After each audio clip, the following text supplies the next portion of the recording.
ਵਧੀਆ ਚੀਜ਼ ਸ਼ਾਲ ਹੈ ਤੁਹਾਡੇ ਲਈ। Thank you so much, thank you.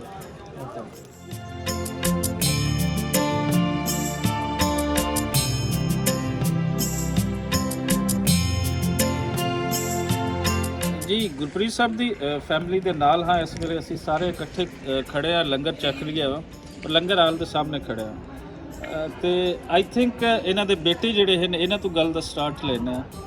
ਦੱਸੋ ਤੁਸੀਂ ਤਾਂ ਪਹਿਲੇ ਵੀ ਆਏ ਹੋ ਤਾਂ ਬੋਤਲਾਂ ਇਤਨੀਆਂ ਅੱਛਾ ਇੱਥੋਂ ਤੁਸੀਂ ਜਿਹੜਾ ਲੈ ਕੇ ਜਾਂਦੇ ਅੰਮ੍ਰਿਤ ਜੀ ਜੀ ਇਹ ਲੈ ਕੇ ਜਾ ਰਹੇ ਹੋ ਤੇ ਤੁਸੀਂ ਮੈਨੂੰ ਦੱਸ ਰਹੇ ਸੀ ਗੁਰਪ੍ਰੀਤ ਜੀ ਕਿ ਤੁਸੀਂ ਪਹਿਲੇ ਵੀ ਆਏ ਹੋ ਇੱਥੇ? ਹਾਂਜੀ ਬਿਲਕੁਲ, ਮੈਂ ਪਹਿਲੇ ਆਇਆ ਕਿਵੇਂ ਦਾ ਰਿਹਾ ਲਾਸਟ ਟਾਈਮ ਦਾ ਐਕਸਪੀਰੀਅੰਸ ਤੇ ਹੁਣ ਦਾ ਐਕਸਪੀਰੀਅੰਸ ਕਿਵੇਂ ਦਾ ਦੋਨੋਂ ਰਿਹਾ? ਟਾਈਮ ਬਹੁਤ ਵਧੀਆ ਰਿਹਾ। ਫਸਟ ਕਲਾਸ ਖੁੱਲੇ ਦਰਸ਼ਨ, ਹਾਂ ਬਹੁਤ ਵਧੀਆ ਐਕਸਪੀਰੀਅੰਸ ਰਿਹਾ ਦੋਨੋਂ ਟਾਈਮ। ਤੇ ਬਾਕੀ ਇਹ ਹੈ ਕਿ ਸਾਡੇ ਨਾਲ ਇੱਕ ਨਵੇਂ ਜੀ ਜਿਹੜੇ ਐਡ ਹੋਏ ਨੇ, ਇਹ ਪਹਿਲੀ ਵਾਰੀ ਆਇਆ। ਇਹਨਾਂ ਦੇ ਬਾਰੇ ਦੱਸੋ, ਤੁਸੀਂ ਦੱਸੋ ਪਲੀਜ਼ ਆਪਣੇ ਬਾਰੇ। ਇਹਨਾਂ ਦੀ ਮਿਸਿਸ ਨਿਊਲੀ ਮੈਰਿਡ ਕਪਲ ਅਸੀਂ ਕਹਿ ਸਕਦੇ ਆ। ਇਹਦਾ ਨਾਮ ਤਵਲੀਨ ਹੈ। ਤਵਲੀਨ ਜੀ ਤੁਹਾਨੂੰ ਕਿਵੇਂ ਦਾ ਲੱਗਿਆ ਕਿਉਂਕਿ ਤੁਸੀਂ ਪਹਿਲੀ ਦਫਾ ਆਏ ਹੋ? बहुत अच्छा लगा, खुले दर्शन होए ने ते पहली बार ही देखी है ना थोड़ा गुरुद्वारा, मतलब बड़ा ਇੰਨਾ ਵੱਡਾ गुरुद्वारा, ਬਿਕਾਜ਼ इन्ना ਮੈਨੂੰ बड़ा ਸਭ ਤੋਂ ਵੱਡਾ ਗੁਰਦੁਆਰਾ ਹੋਏਗਾ ਇਹ ਵਾਲਾ। ਹਾਂ ए, खुली जगह है। ਹਾਂ ਤੇ ਇਹ ਕੋਈ ਪਲਾਨ ਸੀ ਵੀ ਸ਼ਾਦੀ ਤੋਂ ਫੌਰਨ ਬਾਅਦ ਜਾਣਾ ਹੈ ਜਾਂ ਹੈ ਸੀ ਪਲਾਨ ਇਸ ਤਰ੍ਹਾਂ ਦਾ? ਚਲੋ ਅੱਜ ਮੇਰੀ ਮੰਮੀ ਨੇ ਇਹਨਾਂ ਦੇ ਸੁਖਨਾ ਸੁਖੀ ਬਾਬਾ ਜੀ ਦੇ ਅੱਗੇ ਅਰਦਾਸ ਕੀਤੀ ਸੀ, ਉਹ ਬਾਬਾ ਜੀ ਦੀ ਅਰਦਾਸ ਸੁਣ ਲਈ ਤੇ ਮਤਲਬ ਕੁੜੀ ਤੇ ਮੁੰਡੇ ਦਾ ਉਹਦੇ ਚ ਕੋਈ ਨਹੀਂ ਸੀ, ਬਾਬਾ ਜੀ ਦੀ ਅਰਦਾਸ ਜਿਹੜੀ ਹੈ ਹਾਂ ਬਾਬਾ ਜੀ ਨੇ ਅਰਦਾਸ ਕੀਤੀ ਸੀ ਕਿ ਬੱਚੇ ਦਾ ਸਭ ਅੱਛੀ ਤਰ੍ਹਾਂ ਵਿਆਹ ਹੋ ਹੋਏ ਜਾਏ ਤੇ ਤੇ ਅਸੀਂ ਇੱਥੇ ਸ਼ੁਕਰਾਨਾ ਨੂਰਾਨੀ ਨਾਲ ਸ਼ੁਕਰਾਨਾ ਕਰੋ। ਕਿੰਨਾ ਟਾਈਮ ਹੋ ਗਿਆ ਜੀ ਵਿਆਹ ਨੂੰ? 3 ਅਕਤੂਬਰ ਨੂੰ ਹੋਇਆ ਸੀ ਪਿਛਲੇ ਇਸੇ ਅੱਛਾ ਸਾਲ। ਫਿਰ ਤੇ ਕੋਈ 2-2.5 ਮਹੀਨੇ ਹੋ ਗਏ ਵਿਆਹ ਨੂੰ। 2 ਮਹੀਨੇ ਵੀ ਨਹੀਂ ਹੋਏ, 2 ਮਹੀਨੇ ਵੀ ਹੋਣ ਵਾਲੇ ਨੇ। 2 ਮਹੀਨੇ ਵੀ ਹੋਣ ਵਾਲੇ ਤੇ ਬੜੇ ਖੁਸ਼ਕਿਸਮਤ ਹੋ ਤੁਹਾਡਾ ਜੋ ਸੋਚਿਆ ਸੀ ਵਿਆਹ ਤੋਂ ਬਾਅਦ ਫਿਰ ਅਪਲਾਈ ਕੀਤਾ ਔਰ ਫਿਰ ਆਣਾ ਵੀ ਹੋਇਆ। ਤੇ ਤੁਸੀਂ ਵੀ ਪਹਿਲੇ ਆਏ ਹੋ ਜੀ? ਹਾਂਜੀ ਇਹ ਮੇਰਾ third time ਹੈ ਇਹਦਾ। ਤੀਜੀ ਵਾਰ ਆ ਰਹੀ ਹਾਂ ਮੈਂ। ਤੁਸੀਂ ਤਾਂ ਬੜੇ ਇਹ ਵੀ ਖੁਸ਼ਕਿਸਮਤ ਤੀਸਰੀ ਟਾਈਮ ਹੈ ਜੀ, ਇਹ ਬਾਬਾ ਵੀ ਜੀ ਤੀਸਰੀ ਦੀ ਟਾਈਮ ਹੈ। ਮਿਹਰ ਹੈ। ਇਹ ਬਿਟੀਆ ਵੀ ਤੀਸਰੀ ਟਾਈਮ ਹੈ। ਤੁਸੀਂ ਦੱਸੋ, ਤੁਸੀਂ ਤਾਂ ਵਲੌਗਿੰਗ ਵੀ ਨਾਲ ਕਰ ਰਹੇ ਹੋ ਤੇ ਕਿਸ ਤਰ੍ਹਾਂ ਦਾ ਐਕਸਪੀਰੀਅੰਸ ਹੈ ਲਾਸਟ ਟਾਈਮ ਦਾ ਤੇ ਹੁਣ ਦਾ? ਨਹੀਂ ਬਹੁਤ ਚੰਗਾ ਐਕਸਪੀਰੀਅੰਸ ਹੈ। ਅਸੀਂ ਜਦ 2019 ਚ ਆਏ ਸੀ ਤਾਂ ਉਸ ਦਿਨ ਤੇ ਬਹੁਤ ਬਾਰਿਸ਼ ਸੀ ਤੇ ਇੰਨੇ ਚੰਗੇ ਦਰਸ਼ਨ ਨਹੀਂ ਹੋਏ ਸੀ। ਮਤਲਬ ਗੁਰਦੁਆਰੇ ਦੇ ਤੇ ਹੋ ਗਏ ਸੀ ਪਰ ਇਹ ਜਿਹੜਾ ਪਾਰ ਇੰਨਾ ਸਾਰਾ ਏਰੀਆ ਬਣਿਆ ਉਹਦਾ ਨਹੀਂ ਦਰਸ਼ਨ ਹੋਏ ਸੀ, ਪਰ ਹੁਣ 2 ਵਾਰੀ ਤੋਂ ਬਹੁਤ ਚੰਗੇ ਦਰਸ਼ਨ ਹੋ ਰਹੇ ਤੇ ਨੇ। ਤੁਸੀਂ ਉਸ ਦਿਨ ਹੀ ਮੈਨੂੰ ਬੁਲਾ ਲੈਣਾ ਸੀ, ਮੈਂ ਦੁੱਖ ਕਟਵਾ ਦਿੰਦਾ।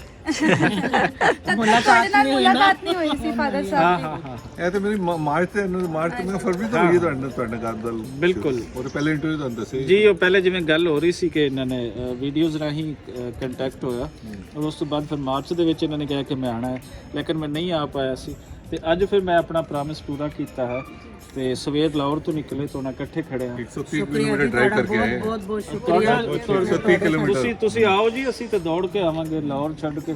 ਕੱਲ ਮੈਂ ਪਿੰਡ ਸੀ, ਪਿੰਡ ਤੋਂ ਫਿਰ ਮੈਂ ਲਾਹੌਰ ਪਹੁੰਚਿਆ, ਲਾਹੌਰ ਤੋਂ ਅੱਗੇ ਫਿਰ ਹੁਣ ਤੁਹਾਡਾ ਤੇ ਓਵਰਆਲ ਐਕਸਪੀਰੀਅੰਸ ਅਗਰ ਕੋਈ ਤੁਹਾਡੇ ਚੋਂ ਕਿਹੜਾ ਤੁਹਾਡਾ ਗਰੁੱਪ ਲੀਡਰ ਹੈ ਉਹ ਆਪਣਾ ਦੱਸੇ ਕਿ ਕੀ ਤੁਸੀਂ ਇੱਥੇ ਆ ਕੇ ਕੀਤਾ, ਕੀ ਕਰਨਾ ਹੈ, ਕਿੰਨਾ ਟਾਈਮ ਰਹਿ ਗਿਆ। ਗਰੁੱਪ ਲੀਡਰ ਤੁਸੀਂ ਹੋ।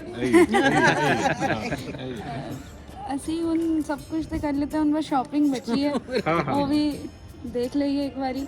ਬਾਕੀ ਲੰਗਰ ਛਕਿਆ, ਬਹੁਤ ਮਜ਼ਾ ਆਇਆ, ਗੁਰਦੁਆਰੇ ਦੇ ਬਹੁਤ ਸੋਹਣੇ ਦਰਸ਼ਨ ਹੋ ਗਏ ਤੇ ਸਭ ਕੁਝ ਵਧੀਆ ਹੀ ਹੈ। ਅੱਛਾ ਤੇ ਅਸੀਂ ਅਕਸਰ ਮੇਰੇ ਦੇਖਣ ਦੇ ਵਿੱਚ ਇਹੀ ਆਉਂਦਾ ਹੈ, ਪਹਿਲੇ ਜਿਤਨੇ ਵੀ ਗੁਰਪੁਰਬ ਤੇ ਲੋਕ ਆਉਂਦੇ ਆ ਹਾਂਜੀ ਉੱਥੇ ਵੱਡੀਆਂ ਉਮਰਾਂ ਦੇ ਲੋਕ ਆਉਂਦੇ ਆ, ਲੇਕਿਨ ਜਦੋਂ ਦਾ ਇਹ ਲਾਂਘਾ ਖੁੱਲ੍ਹਿਆ ਇੱਥੇ ਮੈਂ ਯੂਥ ਨੂੰ ਵੀ ਬਹੁਤ ਉਹਨਾਂ ਦੀ ਵੱਡੀ ਗਿਣਤੀ ਦੇ ਵਿੱਚ ਦੇਖ ਰਹੀ ਹਾਂ।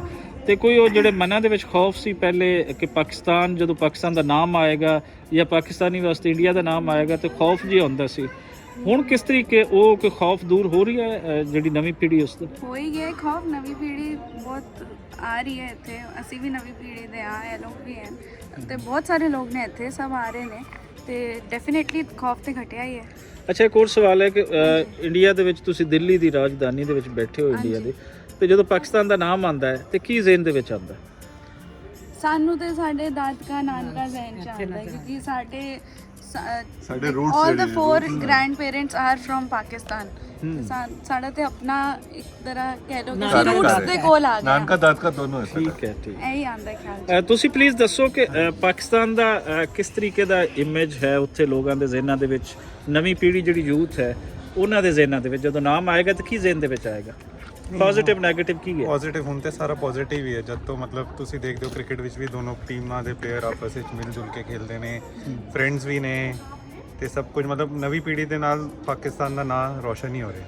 ਅੱਛਾ ਅੱਛਾ। ਤੇ ਕਿਹੜੇ ਲੋਕ ਜਿਹੜੇ ਪਾਕਿਸਤਾਨੀ ਜਾਂ ਪੰਜਾਬੀ ਜਿਨ੍ਹਾਂ ਦਾ ਕਰਕੇ ਤੁਸੀਂ ਅਗਰ ਕੋਈ ਪਾਕਿਸਤਾਨ ਦਾ ਨਾਮ ਆਏਗਾ, ਪੰਜਾਬ ਦਾ ਆਏਗਾ ਤਾਂ ਯਾਦ ਆਣਗੇ ਕਿ ਹਾਂ ਉੱਥੋਂ ਦੇ ਰਹਿਣ ਵਾਲੇ, ਜਾਂ ਕਿਹੜੇ ਕਿਹੜੇ ਸ਼ਹਿਰ ਜਿਹੜੇ?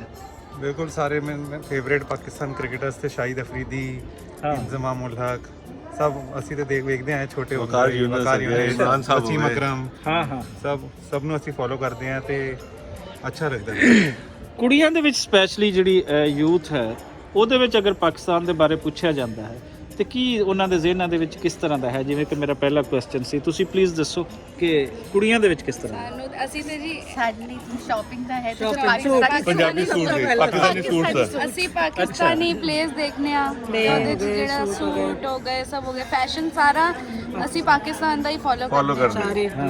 ਇਹਨਾਂ ਕੀ ਇਹਨਾਂ ਨੇ ਤੇ ਆਪਣੇ ਵਿਆਹ ਤੇ ਵੀ ਸ਼ਰਾਰਾ ਸੂਟ ਮੈਂ ਤੁਹਾਨੂੰ ਪਿਕਚਰ ਸ਼ੇਅਰ ਕਰ ਰਿਹਾ, ਜਿਹੜਾ ਸ਼ਰਾਰਾ ਸੀ ਬਿਲਕੁਲ ਬਿਲਕੁਲ ਉਹ- ਤੁਸੀਂ ਕਹਿ ਨਹੀਂ ਸਕਦੇ ਕਿ ਇੰਡੀਅਨ ਤੇ ਇਹਨਾਂ ਨੇ ਆਪ ਬ੍ਰਾਈਡ ਹੈਗੀ ਕੁਝ ਪਿਕਚਰ ਤੁਸੀਂ ਮੇਰੇ ਨਾਲ ਸ਼ੇਅਰ ਕੀਤੀ ਹਾਂ ਮੈਂ ਕੀਤੀ ਸੀ ਨਾ। ਹਾਂ ਤੇ ਉਹ ਤੁਸੀਂ ਆਪਣਾ ਖਾਣਾ ਬਿਲਕੁਲ ਪਾਕਿਸਤਾਨੀ ਲੱਗ ਰਹੀ ਸੀ। ਅੱਛਾ ਅੱਛਾ ਅੱਛਾ ਅੱਛਾ। ਚਲੋ ਜੀ, ਅਸੀਂ ਤੇ ਇਹੀ ਇੱਕ ਅਰਦਾਸ ਕਰਦੇ ਹਾਂ ਕਿ ਆਪਸੀ ਟ੍ਰੇਡ ਉਹ ਵਧੇ ਹਾਂ ਬਿਲਕੁਲ ਤੇ ਉਹਦੇ ਨਾਲ ਦੋਨਾਂ ਕੰਟਰੀਜ਼ ਨੂੰ ਫਾਇਦਾ ਹੈ, ਲੋਕਾਂ ਨੂੰ ਫਾਇਦਾ ਹੈ। ਔਰ ਜਿਹੜੀਆਂ ਅਸੀਂ ਅੰਦਰ ਸਰਹੱਦਾਂ ਜਿਹੜੀਆਂ ਸਖਤੀਆਂ ਕਰਕੇ ਬੈਠੇ ਹਾਂ, ਇਹਦੇ ਥੋੜ੍ਹੀਆਂ ਨਰਮੀਆਂ ਉਹ ਹਰ ਬੰਦਾ ਜਿਹੜਾ ਇੱਥੇ ਆਉਂਦਾ ਹੈ ਉਹ ਇਹੀ ਗੱਲ ਕਰਦਾ ਹੈ। ਬਿਲਕੁਲ ਤੇ ਇਹ ਥੋੜੇ ਜਿਹੇ ਬਾਰਡਰ ਖੁੱਲਣ ਦੀ ਦੇਰ ਹੈ, ਥੋੜੇ ਨਰਮੀਆਂ ਆਉਣ ਦੀ ਦੇਰ ਹੈ। ਤੁਸੀਂ ਲਾਹੌਰੋਂ ਜਿਹੜੇ ਲਹਿੰਗੇ ਆ ਤੇ ਸ਼ਰਾਰੇ ਆ ਉਹ ਸਾਰੇ ਇੱਥੋਂ ਮੰਗਵਾ ਕਰ। ਭਾਈ ਅਸੀਂ ਤੇ ਚਾਹੁੰਦੇ ਉਹ ਟਾਈਮ ਆਇਆ ਕਿ ਅਸੀਂ ਆਪਣੀ ਕਾਰ ਤੇ ਹੀ ਲਾਹੌਰ ਆਈਏ। ਉਹ ਟਾਈਮ ਆਏਗਾ, ਉਹ ਟਾਈਮ ਆਏਗਾ।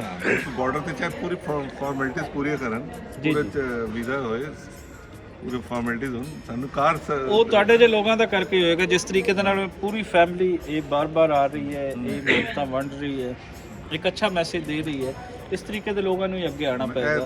ਉਹ ਅਮਨ ਦੀ ਗੱਲ ਕਰਨਗੇ, ਆਪਸੀ ਸਾਂਝ ਦੀ ਗੱਲ ਕਰਨਗੇ ਤੇ ਡੈਫੀਨੇਟਲੀ ਸਰਕਾਰਾਂ ਉਹੀ ਕਰਦੀਆਂ ਜੋ ਆਵਾਮ ਚਾਹੁੰਦੀ ਹੈ। ਇਹ ਤੀਸਰੀ ਵਾਰ ਆ ਗਏ, ਅਸੀਂ ਦੋਨੋਂ ਦੋ ਵਾਰ ਹੋ ਗਏ, ਫਸਟ ਟਾਈਮ ਆ ਗਏ। ਦੇਖ ਲਓ ਤੁਸੀਂ ਜਮ ਆਓ ਜੀ ਤੇ ਜੀ ਆਇਆਂ ਨੂੰ, ਤੇ ਰੱਬ ਕਰੇ ਕਿ ਇਸ ਸਾਈਡ ਵਾਲੇ ਜਿਹੜੇ ਲਹਿੰਦੇ ਪੰਜਾਬ ਵਾਲੇ ਉਹ ਵੀ ਚੜ੍ਹਦੇ ਪੰਜਾਬ ਆਉਣ, ਦਿੱਲੀ ਆਉਣ ਤੇ ਘੁੰਮਣ ਫਿਰਨ। ਤੇ ਇਹ ਇੰਜ ਹੀ ਹੈ, ਇਹਨਾਂ ਇਨਸਾਨਾਂ ਦਾ ਦੇਸ਼ ਹੀ ਇਹ ਕਹਿਲਾਨ ਕਿ ਜਿੱਥੇ ਕੋਈ ਜਾਣਾ ਚਾਹੁੰਦਾ ਹੈ ਉੱਥੇ ਜਾ ਸਕੇ।